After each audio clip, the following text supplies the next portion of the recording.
Hey guys, okay, so this is my apple slicer. Typically my kids do not like having to eat with the skin on, so we will peel our apple first. And then basically what you're going to do is you're actually going to go ahead and place the center of the apple here in this section, and it is going to cut out the core for you, and then the slices of the apple shaped like so. What I do like about this particular design is that these are rubber handles, so when your hands are somewhat wet, they're not going to risk slipping when you're trying to actually push this down to cut your apple. It makes a fantastic cut.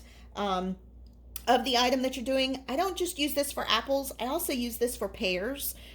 This actually works really, really well for a pear. So I just wanted to go ahead and show that to you. Everything is made out of plastic except for the center. It is made out of metal, and it's actually sharper here on the bottom, so that it will actually cut through your fruit a little bit better. And then of course the handles do have some rubber grips on them.